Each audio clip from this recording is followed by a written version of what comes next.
téléspectateurs qui nous regardent et comme d'habitude, on espère qu'ils sont bien réveillés et prêts à nous accompagner. Donc jusqu'à 9 heures, vous l'avez bien dit, à Stumben, la communauté musulmane donc, qui va célébrer le Mawlud de cette nuit, une célébration pour commémorer la naissance du prophète Mohammed et salut sur lui. Et on retiendra qu'au Sénégal cette année, Tivaouane ne va pas accueillir les fidèles pour cause de pandémie du coronavirus, mais d'autres familles religieuses, à l'image de Medina Baye, quand même, vont célébrer le Mawlud et on espère que les prières vont aider quand même les populations qui souffrent actuellement dans le monde entier à cause de cette pandémie qui fait beaucoup de dégâts dans le monde. Et puis la paix des cœurs, la santé, on l'espère tous. Merci beaucoup, cher Tidiane. Paix, santé, prospérité, beaucoup d'humanité, beaucoup de solidarité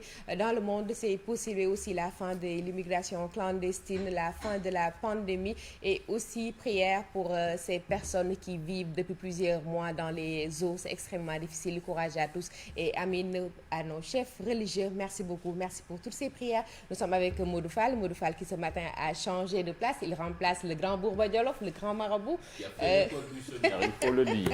Il a fait la télé buissonnière ce matin. Voilà. Modou Fall, bonjour. Bien réveillé en ce grand jour de Gamou, de Mawlud, de la célébration. Donc à ce jour, je serai le grand marabout. Le marabout d'un jour. Sur ce plateau et de quelques heures. Tout à fait. Hein. Bon Gamou à tous les fidèles. Aujourd'hui, c'est la commémoration du prophète et salut sur lui, une nuit de prière. Que Dieu les exauce et puis voilà, ravi comme tous les jours d'être là pour Info du matin. Merci beaucoup. Nous sommes là tous les jours du lundi au vendredi pour vous servir de 6h30 à 9h du matin. Aujourd'hui, nous sommes jeudi. Comme tous les jeudis, vous aurez votre djangat avec notre chroniqueur maison Abdoulaye Cissé. Vous aurez aussi un invité en la personne de El Hadji Momar Samb, coordonnateur national RTAS, Rassemblement des travailleurs africains du Sénégal. Momar Samb, le politique, le syndicaliste, l'écrivain, il sera avec nous. Tout comme Salimata pour la rubrique santé et dans les régions, nous aurons Ibrahima Diabakhate et aussi Ousseynou Diop. Ce sera tout de suite. Et pour démarrer, la première tasse actu merveilleusement servie par Cheikh Tidiane, tout beau, tout blanc, très bien vêtu. C'est pour tout de suite.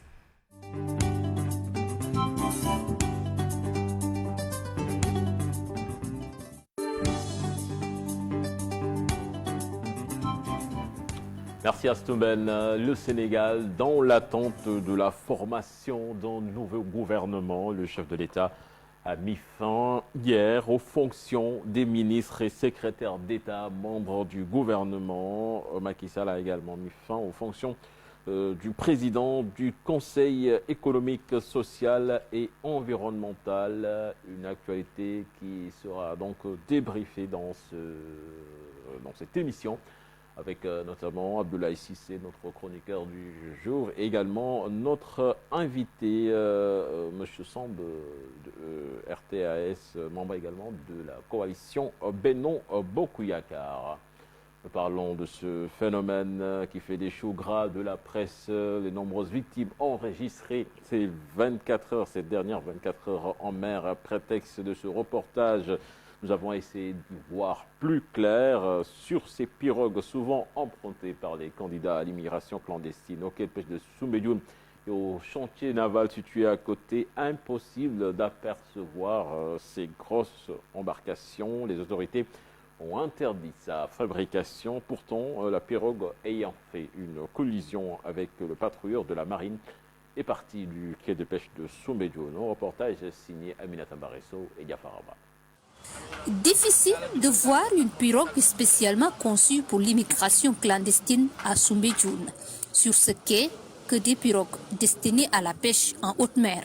Ces pirogues-là, ils ne peuvent emporter que 4 personnes en mer pour pêcher, le jour, journalièrement. Nous n'avons pas pratiquement ces pirogues de clandestins. Nous ne l'avons pas ici à Soumbédioune. À quelques pas du quai, un lieu de fabrication de pirogues. Mais ici, depuis quelques années, Les embarcations destinées à l'immigration sont interdites. Auparavant, nous avions l'autorisation de concevoir les grosses embarcations. Mais depuis la recrudescence de l'immigration clandestine vers les années 2005-2006, ils nous ont interdit d'en fabriquer. Malgré l'interdiction, Baïsei, le maître des lieux, prend le soin de nous décrire quelques caractéristiques de ces embarcations utilisées par les candidats qui vont à l'autre de l'Europe par la mer. Ce sont des pirogues qui peuvent aller jusqu'à 22 mètres. Et les gens qui les fabriquent se cachent parce qu'ils ne veulent pas que les gens se rendent compte qu'ils préparent un voyage en mer. Il peut avoir ces pirogues-là de 25 mètres, de 30 mètres de long, plus de largeur. Et du nombre de passagers, parce que si tu veux mettre 200 hommes, par exemple, dans un pirogue, mais ce ne serait pas une petite pirogue. Des embarcations différentes de ces pirogues, avec à bord des centaines de passagers. C'est des tonnes de produits. Moi qui vous parle, je faisais 9 jours en mer, 10 jours en mer, 12. Bon, mais on a amené des sacs de riz, on a amené de l'essence, des 200 litres d'essence, on a amené 3, 4, 5 bidons de 200 litres pour aller pêcher en mer et revenir ici. Plus les gaz, ce sont les gaz qui préparent le repas. Cette surcharge peut-elle expliquer les accidents fréquents en mer? Non, répondent la plupart. Pour eux, la principale cause, ce sont des défauts dans la conception de ces pirogues.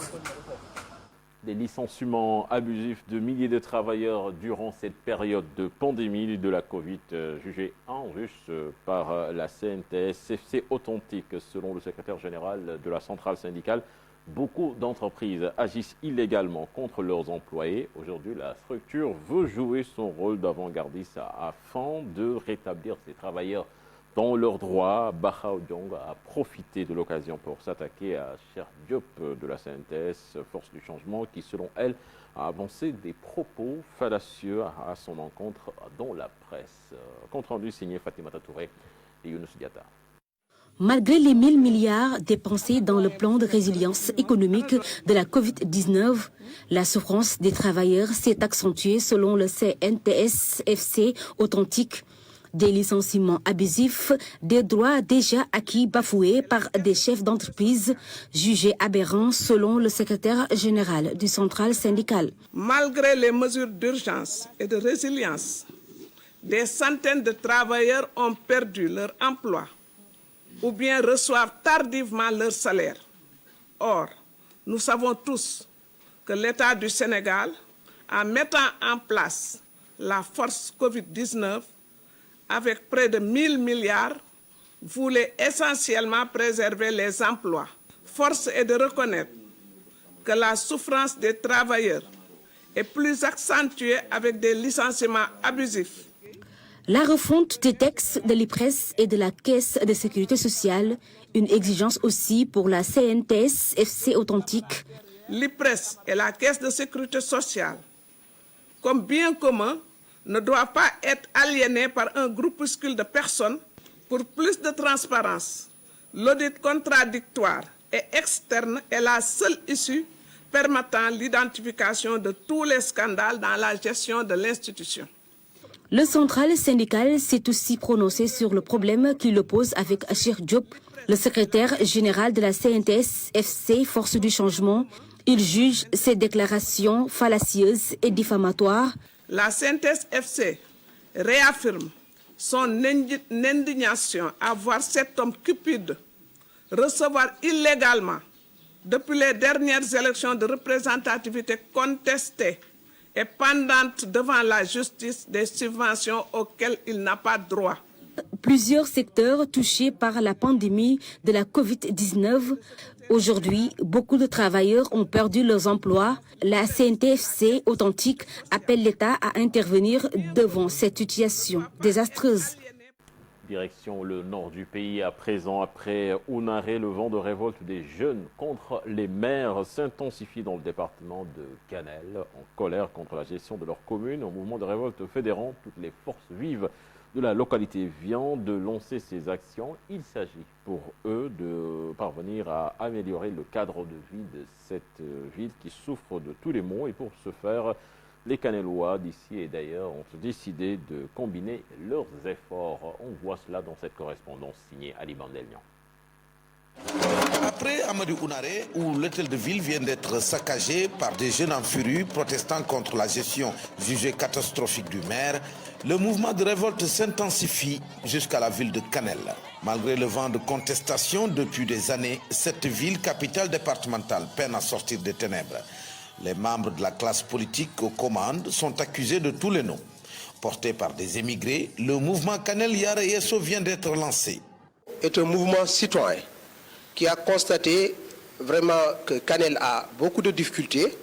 Il fallait se lever en tant que jeune, essayer de voir comment changer cette ville. Et toute la jeunesse canéloise qui s'est levée depuis bientôt 2 ans pour condamner ce qui se passe à Kanel.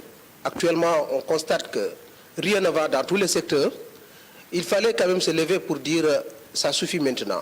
Les leaders politiques n'ont pas vraiment rempli leur rôle et il fallait quand même que les gens se réveillent et disent maintenant ça suffit. Ce qu'on a vu ici montre clairement que la population de Kanel en général et la jeunesse de Kanel en particulier est d'accord pour le changement. Tout le monde criait le changement, le changement, le changement. Ce qu'on a vu nous motive vraiment à aller en avant pour changer clairement, pour changer nettement cette ville. Nous sommes engagés avec la population canéloise pour aller aux élections à venir, Inch'Allah, et nous appelons. Conscients de la volonté de certains maires, malgré leur échec, rêvant toujours de se maintenir au pouvoir, les populations composées de jeunes et de femmes ont décidé de suspendre leurs activités dans leurs partis respectifs pour parvenir à une alternance générationnelle à la tête des collectivités du département de Kanel. Et puis basketball, Boniface Ndong convoque 25 lions pour les éliminatoires de l'Afro-Basket 2021. Une présélection avec 12 nouveaux joueurs. L'équipe nationale du Sénégal, logée dans le groupe B en compagnie de l'Angola, le Mozambique et le Kenya, dispute le tournoi de Kigali au Rwanda. Ce sera du 25 au 29 novembre prochain. On voit cela dans cet élément signé sur Salibou Diarra. Du 109 tout en assurant la continuité. Pour sa première liste, le nouveau sélectionneur de l'équipe nationale masculine de basket du Sénégal ratisse large. 25 jours présélectionnés pour la préparation du tournoi de Kigali au Rwanda. Outre les cadres Mohamed Faye, Gorgui Sidien entre autres, Boniface Ndong fait appel à 12 nouveaux. La promotion pour des jeunes comme l'ailier Amar Silla et quelques attractions. Les pensionnaires de la NBA, Georges Nia des Utah Jazz et Taco Fall des Boston Celtics. De nombreux renforts dont les venus sont loin d'être assurés. Si certains sont au début de la saison avec leurs clubs respectifs, d'autres viennent de terminer la leur il y a quelques semaines. Le début du regroupement prévu au plus tard le 15 novembre, soit 10 jours avant le début de la fenêtre de novembre des éliminatoires, édifiera sur leur présence ou non. À Kigali, le Sénégal se mesurera au Mozambique, au Kenya et à l'Angola dans la poule B des qualifications de l'Afro-Basket 2021. Cher Salibou Diarra, l'actualité internationale avec vous, Modou Fall. Et nous démarrons avec le Mali.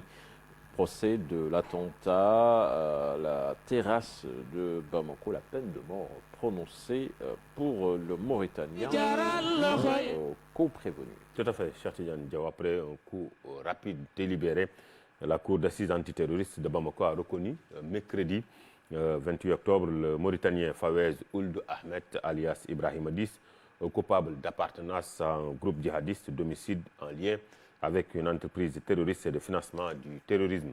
Lui et son co-prévenu, Sadou Chaka, sont condamnés à la peine de mort et 10 millions de francs CFA d'amende pour les attentats du restaurant La Terrasse de l'hôtel Radisson Blu de Bamako.